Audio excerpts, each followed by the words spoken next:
Welcome to ChurroChatt, everybody. We're glad to see you out here today. And today we are going to talk about pet peeves. And we've got a lot of them. So, babe, start off with your first pet peeve of the day. Okay, maybe this will bother you too. But sometimes people say, when they should say, can you do this for me? They're asking for a favor, right? But they say, would you like to do this thing for me? Let me give you an example. Ben, would you like to do the laundry today? No, I would not like to do the laundry today. Exactly. So they ask you, would you like to do something when it's something that you totally don't want to do? What do I want to do? I want to eat ice cream, sit on my patootie, and watch TV. I do not want to do something for you, but I will because I love you.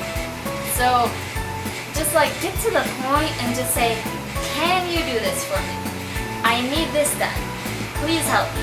And just avoid this passive-aggressive, would you like to do this? So that's my first one. No, I totally agree. Because nobody actually wants to do, all the dirty work.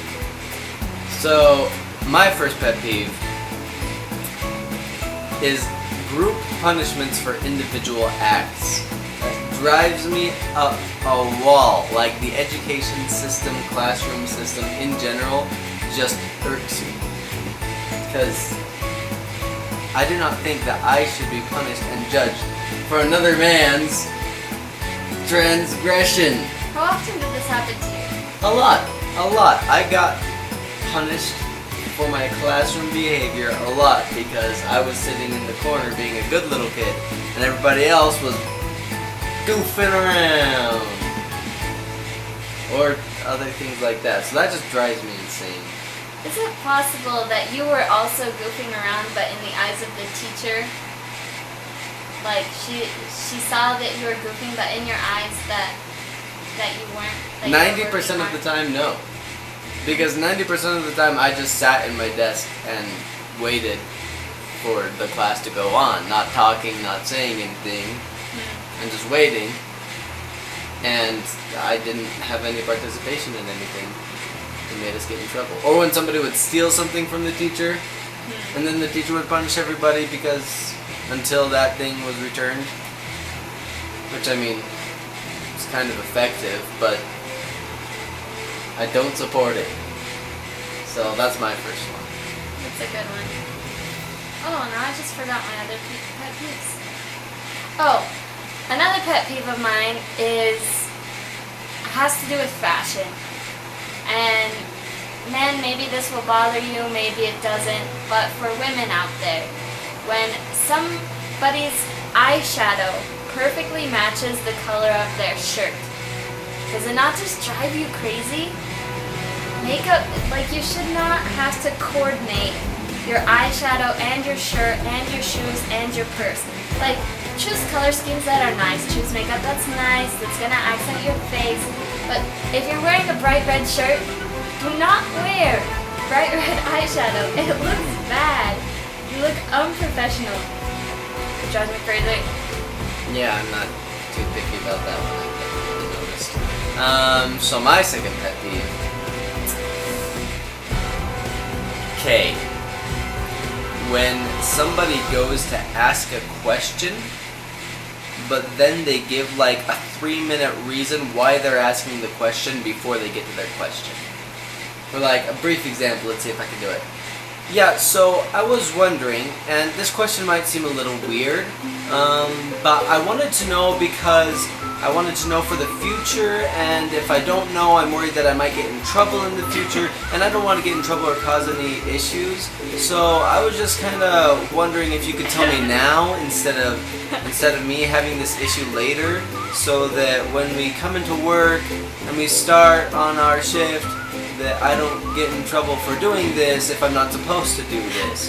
So what I was wanting to ask you is blah blah blah blah blah. It's just ask the question. Just ask the question. I'm sure the person understands that you need clarification if you're asking the question. You don't need to explain for 3 minutes why you need clarification if you're asking a question. If you ask the question and they don't understand, then you can kind of explain it.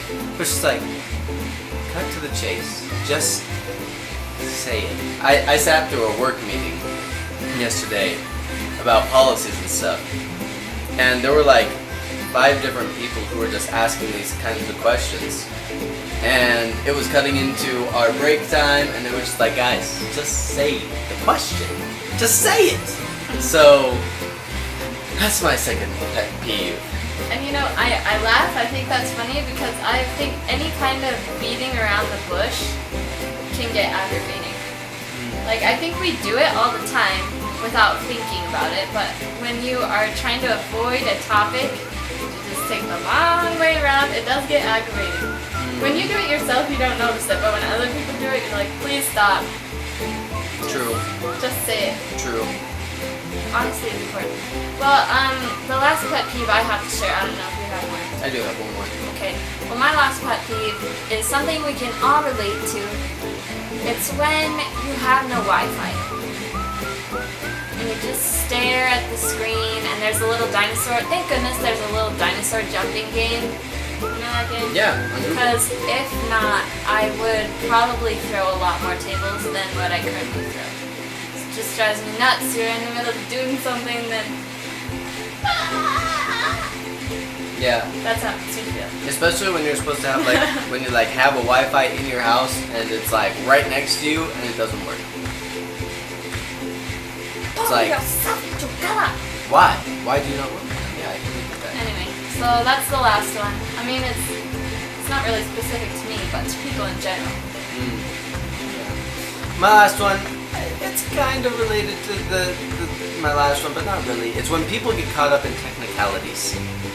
Like, in that meeting yesterday, we were talking about break times, and people just kept on going on and on, asking all the most obscure questions about when they could go on break and how they could use their break throughout the day. And we have a great system where I'm working, like the breaks that you can get, it's like 96 minutes during the whole day, half hour of lunch, plus 2 15-minute breaks, plus then 36 extra minutes if you ever need it, or for coaching, that kind of stuff. And so, that's great. But it's like they just try to twist and manipulate it so much. Is it okay if I do this if this happens, but only if this happens? And it's like, guys, just, when is that ever going to happen? Like, if there's an emergency, just say, hey, there's an emergency, I gotta go. Simple as that. So, getting caught up in technicality drives me insane a little bit. So, leave your pet peeves in the comments. We'd like so to hear what bothers you. Yeah, and we'll try to relate. I mean, classic. The toilet paper, does it go over or does it go under? It doesn't matter. It does. It goes not over. matter. It goes over. Either way, you get the toilet paper. Anyways, yeah. Should I tell my pun or do you want to tell your joke? You can go ahead. Okay. Okay. How does Moses make his tea? He brews it.